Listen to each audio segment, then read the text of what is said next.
Okay, let's dive right in. Welcome back to another deep dive.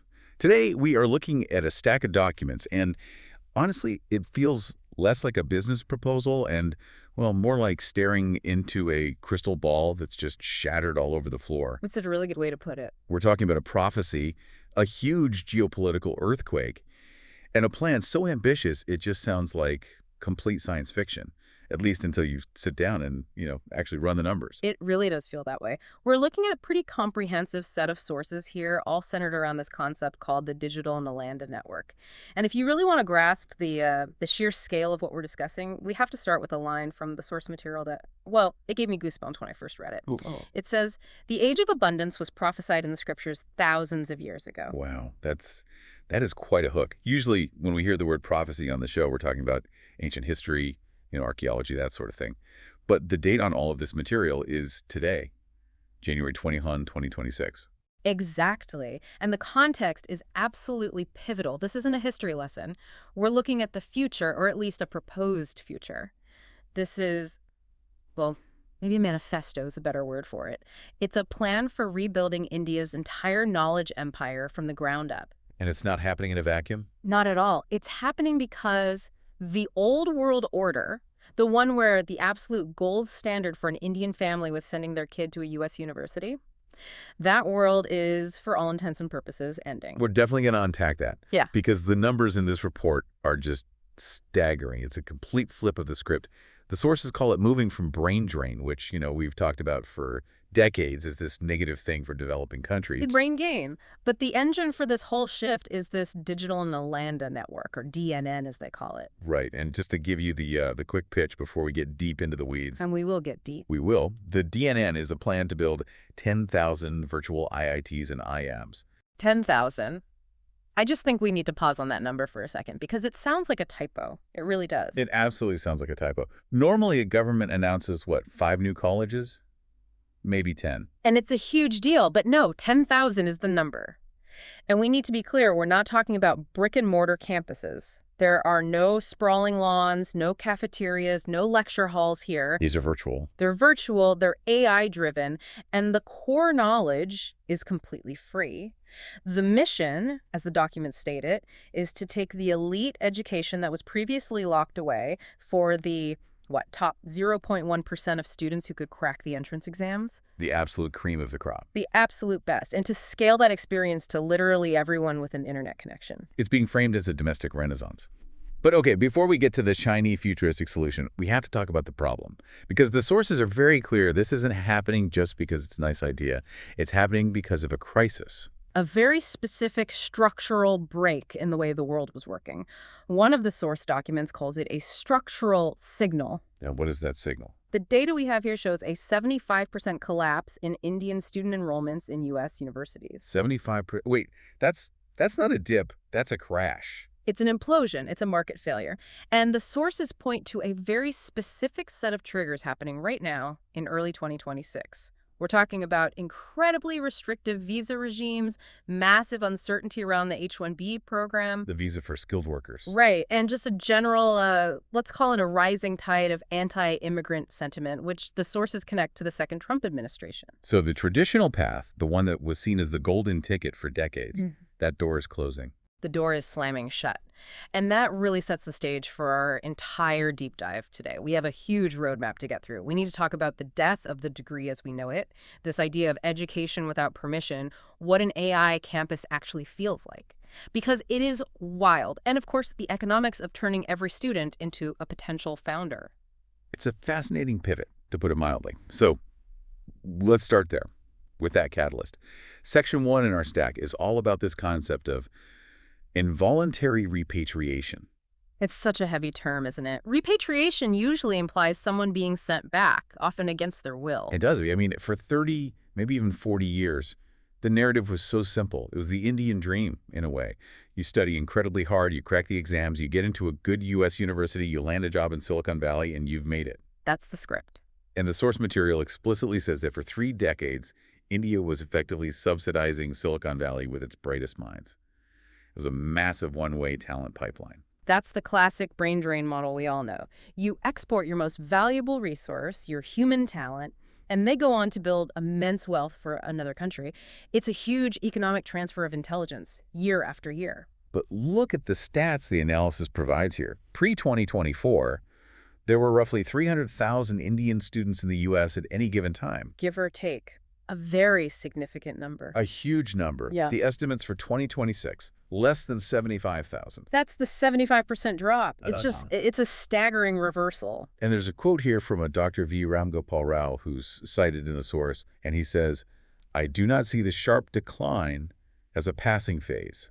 It is a structural signal." Yeah. And that distinction is just so important. It's everything. Because if it were reciprocal, you just wait it out, right? You'd say, oh, it's a bad year, the economy is down, the political climate is tense, we'll try again next fall. It'll bounce back. It'll bounce back.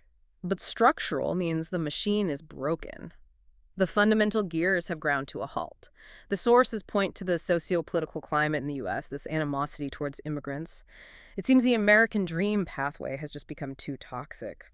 Or maybe just too risky for Indian families to bet their life savings on. And that financial risk is something we can't overstate. People often forget these families aren't just paying tuition. They are often mortgaging their homes, taking out massive loans. Sometimes at very high interest rates. Exactly. They are betting the entire family farm, so to speak, to send one child to grad school in the U.S. And if that H-1B visa at the end is no longer a near guarantee, if there's a real chance you get sent back after 2 years with $100,000 in debt, that investment becomes a catastrophic liability. It's a gamble you can't afford to lose. So you have what the source calls a perfect storm. You have the policy barriers, you have the social hostility, and you have this overwhelming financial risk. And the result is you have hundreds of thousands of brilliant, ambitious, young people who would have gone abroad suddenly finding themselves stuck at home. And that's where the term involuntary intellectual repatriation comes from. That's it. They didn't choose to stay. The choice was made for them by geopolitics. But here's where the whole narrative pivots. The source flips this apparent tragedy completely on its head. How so? It says, and I'm quoting here, "What once looked like a tragedy is, in fact, an opening. India's first true opportunity to reverse brain drain at a civilizational scale." That's a powerful reframing. So if all this talent is now trapped within your borders, you have two choices. You do. You can let it stagnate, which leads to mass unemployment, frustration, maybe social unrest, or you can build a new machine to harness it. And the market reality, the global context, absolutely supports building that new machine. What does that market look like? The global online education market is just exploding. It was around $250 billion in 2023, and it's projected to hit over $600 billion by 2030. It's one of the biggest growth sectors on the planet. And India has the demographic dividend to capitalize on that. We hear that term demographic dividend a lot. What does it actually mean in this specific context? It means raw numbers and raw energy. The source states India has over 600 million people under the age of 25. That is a staggering number of brains. It's more than the entire population of North America. And in most Western countries, populations are aging, workforces are shrinking. Right. They're facing a demographic cliff. India's workforce is just getting started. It is a tidal wave of human potential. But potential is just that potential. You have to train it, direct it, and give it the tools to make it useful. Otherwise, it just dissipates. But the source argues there's a gap. It's actually very critical of the existing players. It mentions YouTube, Coursera, Khan Academy. It is. It says they all have fundamental limitations. YouTube is described as unstructured chaos. You can find a brilliant lecture on quantum physics next to a cat video. There's no curriculum. No path. No path. Coursera is seen as too focused on Western credentials and often requires payment for the valuable parts. Khan Academy is fantastic, but its core focus is really K-12. And the key argument is that none of them really combine elite, rigorous, university-level education with practical entrepreneurship. Exactly. They might teach you a skill, they might give you some knowledge, but they don't teach you how to build a livelihood from it. They give you the bricks, but they don't give you the blueprint for the house, or the tools to build it, or the loan to buy the land. And that's the void the Digital Nalanda Network aims to fill. So let's move on. Section 2, the vision. Let's talk about the name. Why Nalanda? Oh, I love this part. It's such a brilliant historical anchor. It gives the whole project this incredible gravitas. So for our listeners who might not be familiar, Nalanda was an ancient university in India, in what is now the state of Bihar. We're talking centuries ago. And it was, for its time, the Harvard or Oxford of the world. But arguably much more open. It really was a global hub. It attracted scholars from China, from Persia, from Greece. It wasn't just an Indian university, it was the world's university, a true melting pot of The ideas. original knowledge capital, really. That's a perfect way to describe it, but the source points out something really profound here. Nalanda eventually fell, it was destroyed. And part of the reason it was vulnerable was that its institutions had ossified. They had become rigid, bureaucratic, and couldn't adapt to changing times or, invasions. And so the vision for the Digital Nalanda is to learn from that mistake. Precisely. It's designed from the ground up to be what the source calls stateless, borderless, and anti-fragile. Anti-fragile. That's a term from Nassim Taleb. It's a powerful concept. It really is. It means a system that doesn't just withstand stress and chaos, but actually gets stronger because of it. So in this context, when chaos happens elsewhere, like a visa crisis in the West, DNN doesn't just survive, it thrives. It gets stronger because its domestic talent pool gets bigger and more motivated. It literally feeds on the instability of the old world. Okay, so that's the philosophy. But what are they actually building? Because virtual university can mean anything from a series of Zoom calls to a full-blown metaverse. They're building infrastructure. And the first piece is the library. The source describes it as a library bigger than any university. We're talking about a plan to digitize over 100,000 textbooks. And to be clear, these aren't just any books. No, this is the core curriculum from the IITs and the IIs. The Indian Institutes of Technology and the Indian Institutes of Management. Correct. For anyone who doesn't know, these are the absolute gold standard of Indian education. The acceptance rates are minuscule. Getting in is statistically harder than getting into MIT or Stanford. So they're taking that elite curriculum and putting it all online. All of it. Fully searchable, AI-indexed, and multilingual. The document describes it with a fantastic analogy. Wikipedia meets JSTOR meets GitHub. Okay, let's break that down. That's a powerful combination. It is. So Wikipedia for the universal, free access, anyone can get to it. Yeah. JSTOR for the academic depth and rigor. This isn't shallow blog posts, it's deep, peer-reviewed level knowledge. And GitHub. GitHub for the utility. The knowledge isn't just meant to be read, it's meant to be forked, adapted, and built upon.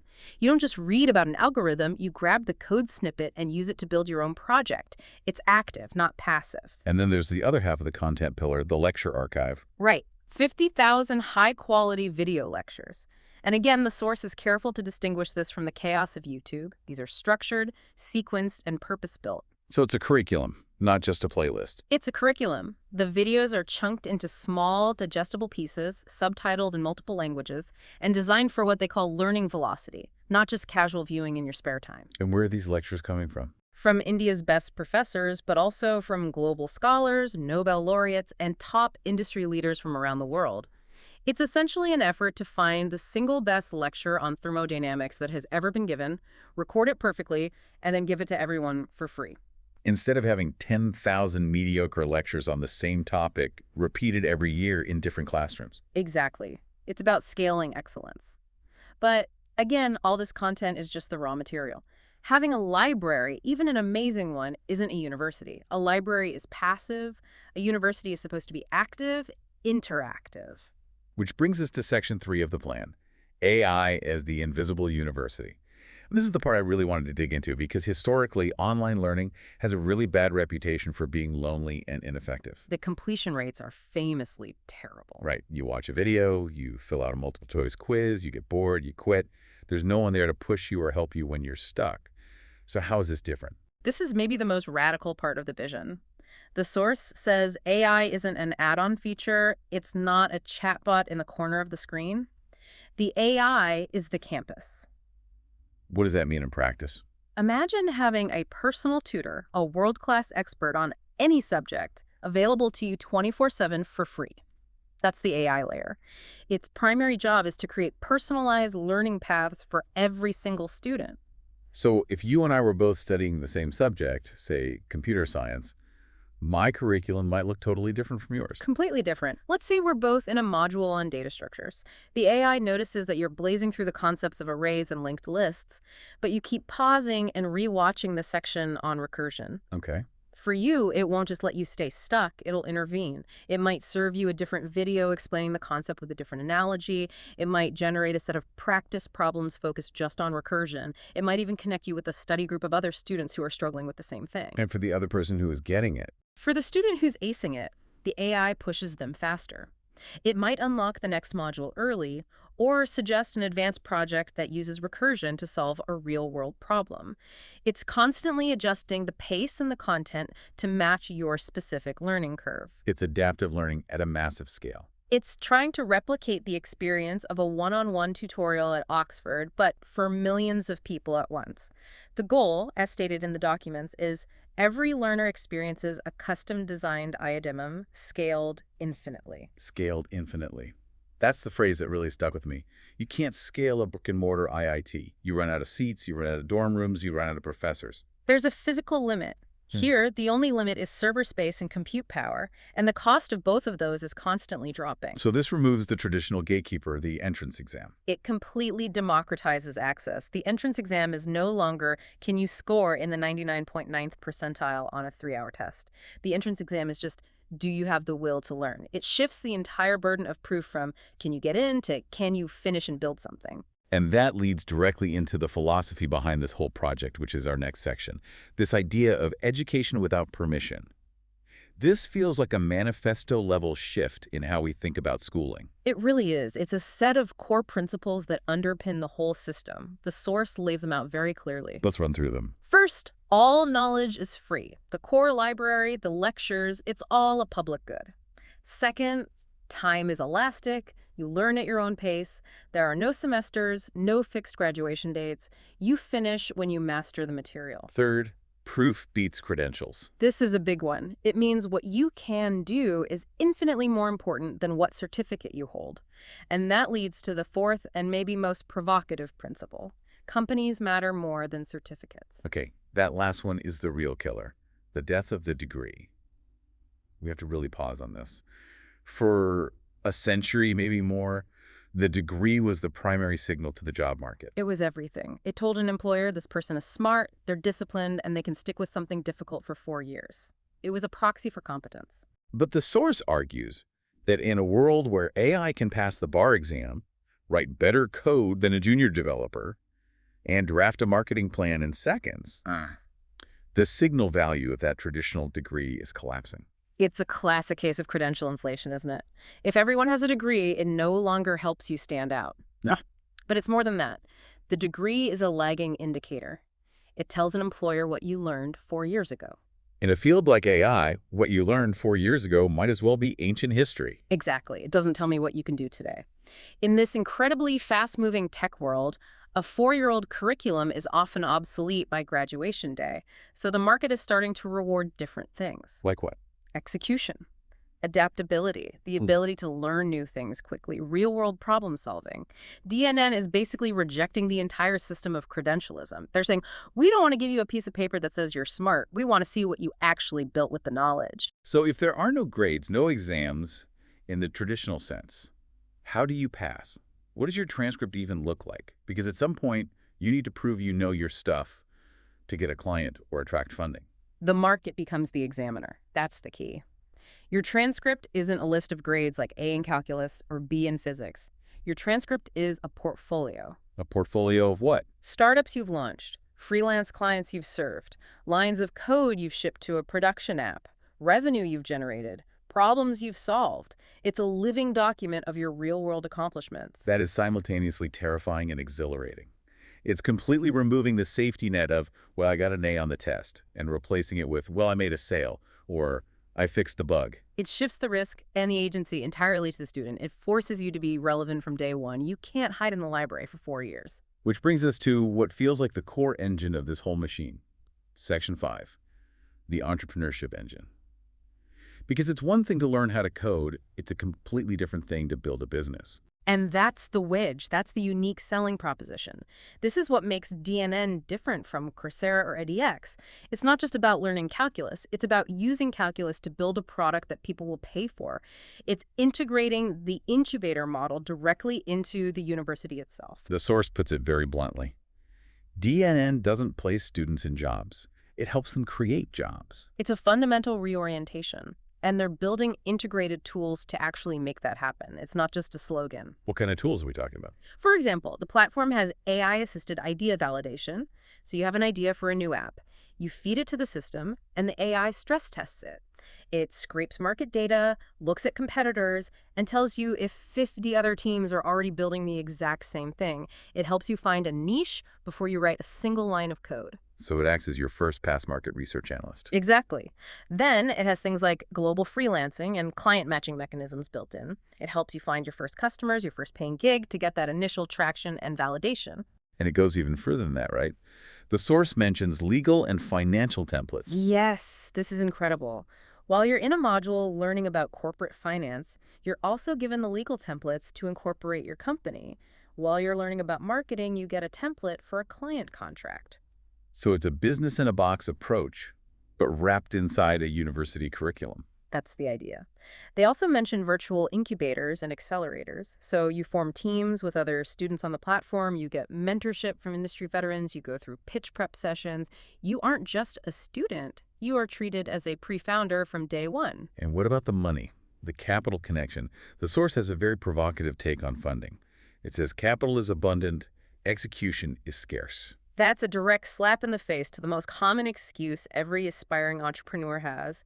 I have a great idea, but I just can't get funding. It seems to completely reject that premise. It does. And from a macroeconomic perspective, in 2026, it's arguably true. The source argues that there are trillions of dollars sitting in sovereign wealth funds from the Gulf, from Europe, and in the accounts of global venture capitalists. They are all desperate for good returns. They are desperate for good ideas and capable teams to invest in. So the bottleneck isn't the money. The bottleneck is the talent. The bottleneck is finding the people who are capable of taking that money and actually building value with it. So DNN's role is to build that pipeline. It wants to connect the best student founders on its platform directly to angel investors and VCs around the world. It's basically saying to the investors, stop searching for needles in a haystack.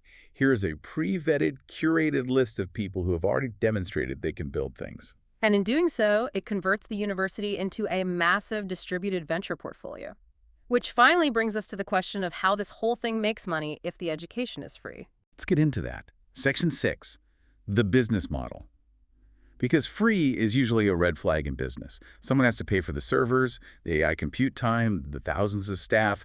This is not a cheap operation to run. It's not. The model is described as freemium to ownership. The education, the lectures, the books, the AI tutors, that's all the funnel. It's designed to draw in millions of users. That part is essentially a massive loss leader. A marketing budget, in a way. In a way, yes. The monetization happens at the next layer, the entrepreneurship layer, where value is actually created. So break down the revenue streams for us. How does the cash actually flow into the system? Okay, there are a few streams. The first is premium mentorship. You can learn everything for free on your own. But if you want dedicated one-on-one coaching from a human expert, a seasoned engineer, or a marketing guru, that's a subscription model. Maybe $10 to $50 a month. Okay, that brings in steady, predictable cash flow. What's next? Next is corporate talent pipelines. Companies, say Google or Microsoft, would pay a subscription fee for premium access to the top talent graduating from the system. They get to see the portfolios first. They get to recruit the best builders. So it's like a hyper-efficient recruiting agency. Exactly. Then you have smaller things like affiliate fees for tools and cloud computing credits. But the real kicker, the one that makes the economics work at scale, is the equity. They take a cut of the startups that are born on the platform. A small one. Between 2% and 5% equity in every incubated startup. Now, just stop and think about the scale of that for a moment. Imagine if Stanford had taken just 2% equity in Google and Snapchat and Hewlett-Packard and every other company started by its alumni. It would be an economy unto itself. I mean, Stanford has a massive endowment now, but that would be orders of magnitude larger, trillions of dollars. That is the vision for DNN. If the platform launches, say, 10,000 startups in a year, most of them will fail. That's fine. But if just one of them becomes a unicorn, a billion-dollar company, the return on that single 2% stake pays for the entire system 10 times over. It's the power law of venture capital. It's the venture capital model applied directly to education. You don't need everyone to succeed. You just need a few massive winners to subsidize everyone else and fund the next generation. So it's a very different financial model than tuition. Completely. Tuition is linear. You have X students, you get Y dollars. This is exponential. The incentives are also perfectly aligned. The university only makes big money if its students go on to make big money. And what's the initial funding ask to get this flywheel spinning? The plan calls for $500 million over 3 years, which, in the grand scheme of national education budgets or modern tech company valuations, is actually not that much money. It's peanuts, really. Yeah. A single mid-sized tech acquisition can cost more than that. The U.S. government gives more than that in foreign aid to small countries every year. And the allocation is broken down pretty clearly. $200 million for the core platform and AI development, $150 million for growth and user acquisition, and another $150 million for the initial seed funding for the incubation program. And the rollout plan is aggressive, to say the least. Very aggressive. Year 1, launch 100 virtual institutes. By year 3 to 5, the goal is 10,000, with many of them being AI-generated or community-generated based on templates. And what about the financial projections? The source talks about a J-curve. Right. So for listeners who aren't in finance, a J-curve just describes a trend that dips down into losses initially as you spend money before shooting up into profitability. The investment phase? The investment phase. In year 1, they project a $250 million loss. That's the cash burn phase, building the tech and attracting users. But they project hitting break even by the end of year 2 and by year 5. The projection is 30 million active users, $1 billion in annual revenue, and $500 million in profit. With an ultimate exit strategy of either an IPO or an acquisition by a big tech company at a valuation north of $5 billion. This isn't a charity project. It's not. It's a business with a national mission. And that duality is crucial. If it were just a charity, it would eventually run out of money and goodwill. If it were just a business, it would be tempted to start charging tuition and exclude the poor. By mixing the two free access at the top of the funnel, monetized outcomes at the bottom, it tries to solve both problems at once. It tries to create a sustainable, self-perpetuating engine. Okay, so who exactly is the target audience here? We touched on the displaced students, but Section 7 in the documents breaks down the demographics in much more detail. It does. The primary target, about 80% of their focus, is that Indian youth cohort, aged 18 to 30. Specifically, the ones who have been displaced from the foreign education pathways because of the visa crisis. That's the core market. But there's a very interesting other 20%. There is. They're also targeting global learners. This includes the Indian diaspora, second or third generation Indians living abroad who want to connect with this kind of education. It includes learners across the global south and in Africa, Southeast Asia, Latin America, and it also includes existing AI professionals who need to constantly upskill. So it's not just for India. The original Nalanda was global, and the vision for Digital Nalanda is global too. That's right. If you're an ambitious 20-year-old in Nigeria or Brazil or Vietnam, and you want an IIT-level education in machine learning but can't afford MIT, this platform is for you too. And the internal market segmentation is fascinating. It is. They see massive potential in engineering and tech, obviously, about 15 million potential users there, another 10 million in management and business, but the fastest growing segment by far is AI and advanced tech. And what are the growth projections there? They're projecting 40% year-over-year growth in that segment alone. That's 5 million potential users just in that niche. Because AI is moving so incredibly fast, traditional universities simply cannot keep their curricula up to date. A physical university might update its curriculum every couple of years. If they're good, a digital network like this can update its curriculum literally overnight. When a new AI model drops, they can have tutorials and projects based on it within a week. But this all raises a crucial question. What about the kid in a village, in a remote part of the country, who doesn't have a high-speed fiber connection? The digital divide is a real massive problem. You can't have an AI university if you can't get online reliably. And the source addresses this head-on. It's a major risk they've considered. The plan includes specific strategies for offline access and partnerships with telecom companies. What does offline access look like? The idea is that you don't need a constant high-bandwidth connection to learn. You should be able to go to a community center or a library maybe once a week, download a whole module's worth of content, the videos, the texts, the exercises, onto a cheap tablet or a phone, and then work through it offline all week. So you only need the connection for short bursts, to download content and upload your work. Exactly. It's designed with a low bandwidth architecture in mind. It's not assuming everyone has 5G. That feels absolutely critical for inclusion. Which brings us to the role of the government in all this, Section 8. Because a project of this magnitude, can a private company or even a consortium of companies really pull this off alone? The expert consensus in the source documents is a clear no. This is too big for private companies alone. The government of India is seen as having a required essential role to play. What is that role? What do they need the government to do? First, funding the initial content digitization. You can't just expect the prestigious IITs to hand over decades of their intellectual property for free. The government needs to mandate and compensate them for that. Right, that makes sense. What else? The government needs to partner with the AI platform providers, ensure the broadband infrastructure is actually built out to reach those Tier 2 and Tier 3 cities, and provide some of the initial incubation support and seed funding to get the startup ecosystem going. So the government's role is to build the foundational infrastructure, both digital and intellectual, upon which this platform can run. Precisely. But there's a much bigger geopolitical angle here, the idea of sovereignty. We hear a lot about data sovereignty, but the source talks about knowledge sovereignty. I love that phrase, knowledge sovereignty. Unpack that for us. Why is that concept so important here? Well, think about it. For decades, if you rely on American or British universities to train your best and brightest, your national knowledge base is effectively rented. It's not owned. You are dependent on their visa policies, their political whims, their goodwill. And if the visa regime changes overnight, as it has in this 2026 scenario, your supply chain for high-end intelligence is severed. Your pipeline is broken.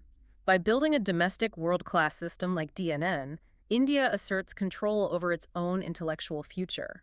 It's no longer a supplicant asking for access. It becomes a creator of knowledge in its own right. The source calls it a soft power superweapon and a powerful economic engine. And it directly converts the negative of denied visas into the positive of funded startups. It's basically a national strategy that says, fine, if you won't let our best minds into your country to work for your companies, we'll build our own companies right here. And that's an incredibly powerful narrative for any government. It turns a defensive, reactive position being rejected by the West into an offensive, proactive economic strategy. It's a form of digital economic nationalism. It's a declaration of intellectual independence. We don't need your permission to be smart anymore. That's the message. But we have to be realistic. We can't just paint a rosy picture. Any plan this ambitious is going to be riddled with risks. Section 9 in our documents is all about addressing the skeptics. And frankly, the biggest one I see is cultural. The very first risk they list is no degrees. I could just hear the collective scream of 1 billion Indian parents from here. Absolutely. The cultural barrier is probably the single biggest risk to this entire enterprise. In India and in much of Asia, the degree is not just a piece of paper. It's a status symbol. It's a prerequisite for an arranged marriage. It's deeply, deeply embedded in the social fabric as the primary marker of success and security. So this idea of market-validated outcomes sounds great on a deep dive like this. But try telling a parent who sacrificed everything that their child isn't getting a certificate, but is instead building a portfolio of, a few small freelance projects and a failed startup. That is a very, very hard sell. So how do they propose to mitigate that? How do you change the mindset of an entire civilization? What's the plan? They argue that the market itself will force the change. It won't happen overnight. But if the young person with the portfolio is making $50,000 a year working remotely for a U.S. client, and the young person with the traditional degree from a mid-tier college is unemployed or underemployed, The parents and the neighbors and the marriage market will start to notice. very quickly, money talks. Tangible outcomes eventually silence the skeptics. It will be a slow, painful cultural shift, but they believe economic reality will win out in the end. That's a pragmatic, if a bit brutal, answer. Okay, what's the next big risk? Content quality. When you scale this fast, how do you ensure the quality doesn't just fall through the floor? If you have 10 million students, who is grading the work? Well, the first line answer is that the AI is grading the work. But that introduces its own risks, right? AI can hallucinate, it can have biases, it can make errors. The source proposes having human-led expert councils and continuous AI audits to oversee the system and act as a quality control layer. So humans managing the AI teachers. Essentially. But truthfully, the quality of the static content, the lectures, the books, isn't the main issue. That's coming from the IITs. It's world-class. The real issue is student motivation. Can a student really stay motivated for years without a professor breathing down their neck? Without the social pressure and camaraderie of a physical classroom? That's the billion-dollar question for all online education. It is, and their answer seems to be the community features and the gamification of launching a startup. If your grade is, did I get my first paying user? That's a very different and perhaps more powerful kind of motivation than, did I pass the multiple choice quiz? And the final risk listed is regulatory. Can't the government just shut this down if it feels threatened? It could, but the mitigation strategy is to align the project directly with the government's own stated goals. Specifically, the National Education Policy of 2020, or NEP 2020, which already calls for more flexible, multidisciplinary, and digital-first learning. The idea is to make DNN the star pupil of the government's own policy, so they'll support it rather than block it. Okay, so we've covered the mechanics, the money, and the major risks. Let's zoom out for the final section, Section 10, the big picture, the civilizational leap. This is where we come back to that fundamental mindset shift. The source calls for Indian families to stop chasing the vanity of degrees and start chasing the value of building startups. It's a psychological rewiring of an entire nation's aspirations. It's a shift from a service mindset, I need to get a good, safe job, to a product and ownership mindset, I need to build something of my own. A massive shift, and it's all enabled by that core quote from the source that you mentioned earlier. Knowledge is borderless. You don't need a plane ticket to learn. That is the fundamental truth of the internet age that I think we still haven't fully internalized yet. We still act as if geography is destiny, as if you have to physically be in Palo Alto to learn how to build like a Silicon Valley engineer. And DNN is an attempt to prove, at civilizational scale, that you don't. You just need the connection, the knowledge, and the will. So revisiting that Nalanda metaphor one last time, the vision is for this to be more than just an education company. It's meant to be a talent flywheel. Right. A flywheel is a heavy wheel that once you get it spinning, accumulates momentum and becomes very hard to stop. Here, you educate people for free. They build successful companies. Those companies generate wealth and pay taxes. And that wealth and tax revenue then funds even more and better education. It becomes a self-sustaining, accelerating loop. Exactly. And that's why the ultimate impact metrics for DNN aren't graduation rates or student grades. The metrics that matter are GDP contribution, new jobs created, and export revenue generated by the companies it produces. It's treating education as a primary economic engine, not just a social service or a cost center. And that's the most radical shift of all. It's framing education as an export product. For centuries, India exported spices, then textiles, then in the modern era, IT services. The next step in that evolution is to export innovation itself, packaged as new companies and products. So let's try to wrap this up. We have covered an immense amount of ground today. For the listener who's been with us this whole time, what are the absolute key takeaways from this deep dive into the Digital Nalanda Network? I think it comes down to three things. First, the catalyst. That 75% drop in U.S. student enrollments is not a temporary blip. It's a structural break in the old model of global education. That world is not coming back. We have to accept that. The world has changed. The world has changed. Second, the proposed solution. A massive, AI-driven, free-to-access university system that completely flips the script, prioritizing real-world outcomes over outdated credentials. It's an attempt to democratize elite education on a scale never seen before. And third, The ultimate goal, it's not just to educate, it's to make every student a potential founder, to systematically turn a nation of job seekers into a nation of job creators. it is an incredibly bold, almost audacious vision. 10,000 virtual IITs. It sounds impossible. But then again, so did the internet 40 years ago. So did universal digital payments in India just 10 years ago. Exactly. The scale of the ambition seems to match the scale of the crisis and the opportunity. I want to leave our listeners with the final provocative thought from the source material. It poses a question that really lingers with you after you read it. It asks, if knowledge is free, capital is abundant, and AI is the teacher, what is the real barrier to success today? And the implied answer is that the barrier isn't the institution anymore. It's not the visa officer. It's not the tuition fee. The final barrier at the end of the day is simply courage. And the closing line of the main document is, India does not need permission to educate its people anymore. That is a powerful place to end. Thank you for listening to this deep dive. It's a lot to process, but the future usually is. Indeed. Until next time.